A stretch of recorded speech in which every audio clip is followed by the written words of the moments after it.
বিসমিল্লাহির রহমানির রহিম। আমি আজ সমাধান করব SSC general math Dinajpur board 2023-এর 8 নম্বর সৃজনশীল অঙ্কের 8 নম্বর সৃজনশীল অঙ্কটি হলো m sin a equal to n cos a এবং cosec into a minus b equal to 2, যেখানে a এবং b সূক্ষ্মকোণ, অর্থাৎ a এবং b এর মান 90 ডিগ্রি অপেক্ষা ছোট হওয়া লাগবে এবং 0 ডিগ্রি অপেক্ষা বড় হওয়া লাগবে।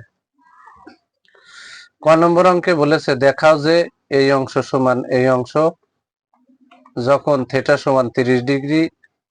খ নম্বরে প্রমাণ করো যে এই অংশ সমান এই অংশ m not equal to n। গ নম্বরে m equal to n equal to 1 হলে b এর মান নির্ণয় করো। আমরা এখন ধারাবাহিকভাবে 8 নম্বর সৃজনশীল অঙ্কটির সমাধান করব ইনশাআল্লাহ। 8-এর ক নম্বর অঙ্কের সমাধান দেওয়া আছে থিটা সমান 30 degree, left hand side sine 2 theta. তাহলে এই যে সাইন বসাই দিলাম, এই যে 2 বসালাম, থিটার স্থানে 30 ডিগ্রি, তাহলে 2 গুণ 30 ডিগ্রি, তাহলে সাইনের উপরে গেল 30 দুগুণী 60 ডিগ্রি। তাহলে সাইন 60 ডিগ্রির মান হচ্ছে √3/2। 9.2 এর ছকের ভিতরে সূত্রগুলো রয়েছে। তাহলে সাইন 60 ডিগ্রির মান হচ্ছে √3/2। এবার আমি রাইট হ্যান্ড সাইড বসাবো। এখানে right hand side 2 sin theta into cos theta. তাহলে এখানে 2 এই যে বসাই দিলাম, সাইন বসাই দিলাম থিটার স্থানে 30 ডিগ্রি ইনটু cos এই বসাই দিলাম থিটার স্থানে 30 ডিগ্রি। তাহলে এখানে কিন্তু মান বসানো লাগবে। তাহলে 2 এখানে বসে গেল ইনটু মানে গুণ sin 30 ডিগ্রির মান হচ্ছে 1/2 গুণ cos 30 ডিগ্রির মান √3/2। তাহলে 2 তে 2 তে কেটে গেল, উপরে 1 আছে, 1 এর কোনো দাম নেই, তাহলে এখানে আমরা পেয়ে গেলাম √3/2। এই যে √3/2। তাহলে লেফট হ্যান্ড সাইড হয়েছিল √3/2, আবার রাইট হ্যান্ড সাইড হলো √3/2। তাহলে এখন আমরা পরিশেষে লিখতে পারি অতএব left hand side equal to right hand side. অঙ্কে যেহেতু দেখাও যে বলেছে তাই শুট বসাই দিতে হবে। এবার আমরা খ নম্বর অঙ্কের সমাধান করব। খ নম্বর অঙ্কে দেওয়া আছে m sin a equal to n cos a। তাহলে এখানে কিন্তু আমরা এখানে সাইন আছে, এখানে সাইন রেখে দিলাম, আর এই পাশে n এর সাথে cos গুণ আকারে আছে, সমানের বামে আনলি ভাগ হয়ে গেল। আর ডান পাশে আছে আমার n, তাহলে বাম পাশে সাইন এর সাথে m গুণ আকারে আছে, সমানের ডানে গেলে ভাগ হয়ে গেল। তাহলে সাইন বাই cos এক পাশে চলে গেল, n বাই m এক পাশে চলে গেল। এখন কিন্তু আমরা উভয় পক্ষকে কি করব, বর্গ করে দিচ্ছি, যে বর্গ করে লিখে দিচ্ছি উভয় পক্ষকে বর্গ করে। তাহলে স্কয়ারটা সাইনের পরে আছে সাইন স্কয়ারে ভাগ স্কয়ারটা cos এর পরে আছে cos স্কয়ারে ইকুয়াল টু স্কয়ারটা n এর পরে n স্কয়ার, স্কয়ারটা m এর পরে m স্কয়ার। এবার এখানে আমরা সূত্র বসাবো। আমরা সাইনের সূত্র 1/cosec, যেহেতু তার সাথে স্কয়ার আছে স্কয়ার দিয়ে দিলাম।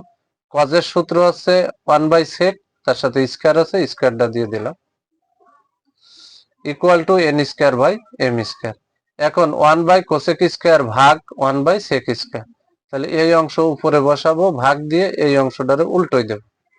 আমরা পরবর্তী পৃষ্ঠায় পরবর্তী লাইনে এই অংশটা বসাবো গুণ, এবার এই sec স্কয়ার উপরে যাবে, 1 নিচে চলে আসবে, কারণ ভাগের সময় দ্বিতীয় রাশি চিহ্ন দ্বিতীয় রাশিকে উল্টাই দিতে হয় যদি ভাগের স্থানে গুণ দিতে হয়। আমরা এখানে 1/cosec স্কয়ার গুণ এই ভাগের স্থানে গুণ দিলাম, আর পূর্বের লাইনে 1/sec স্কয়ার ছিল, তাহলে এখানে যেহেতু গুণ দিছি ভাগের স্থানে তাই উল্টাই দিছি। তাহলে sec স্কয়ার লবে চলে গেল, 1 হরে চলে আসবে, আর equal to n square by m square. তাহলে এখানে 1 এ 1 এ কাটা, তাহলে এখানে আমার থাকলো আছে sec স্কয়ারে ভাগ আছে cosec স্কয়ারে ইকুয়াল টু এই অংশটা তো বসে গেছে।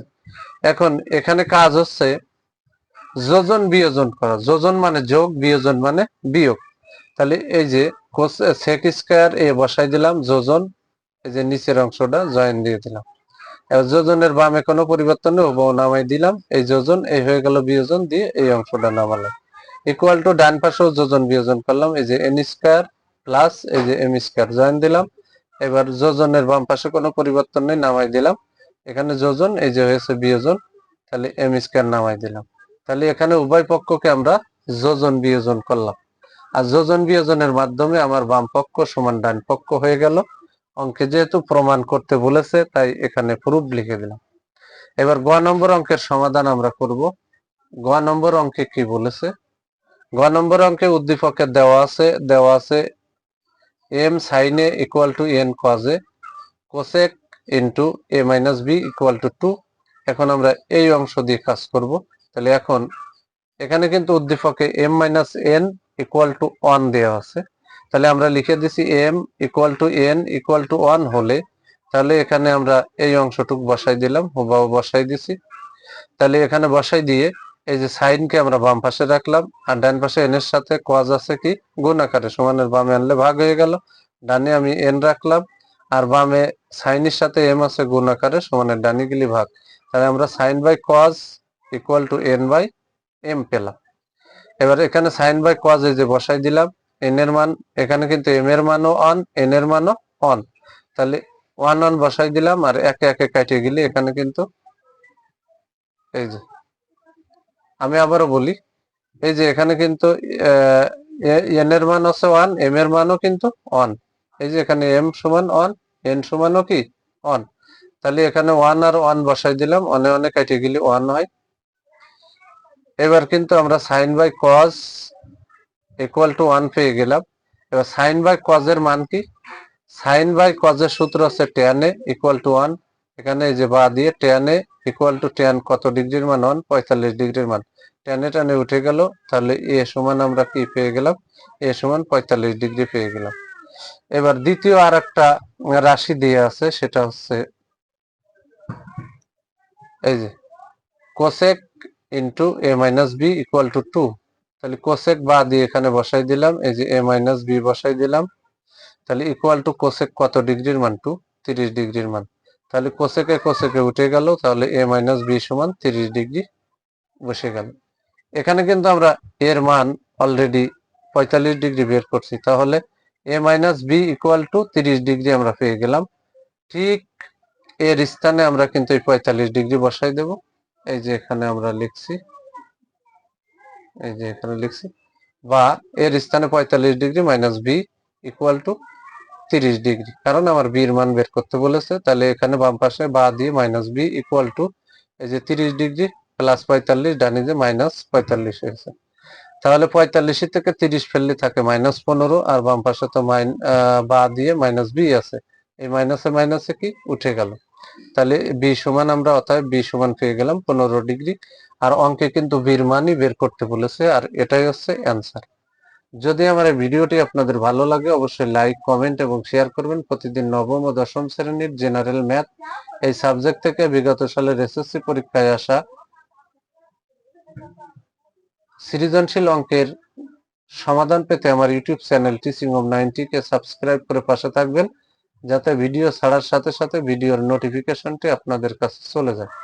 আমি আবারও বলি, যদি আমার এই ভিডিওটি দেখে আপনারা বিন্দুমাত্র উপকৃত হন, তাহলে অবশ্যই আমার ভিডিওতে লাইক, কমেন্ট এবং শেয়ার করবেন, এবং চ্যানেলটি সাবস্ক্রাইব করতে ভুলবেন না। সকলের কাছে আমার বিনীত অনুরোধ। সবাইকে জানাই আমার অন্তরের অন্তরস্থল থেকে সালাম। আসসালামু আলাইকুম ওয়া রাহমাতুল্লাহি ওয়া বারাকাতুহু।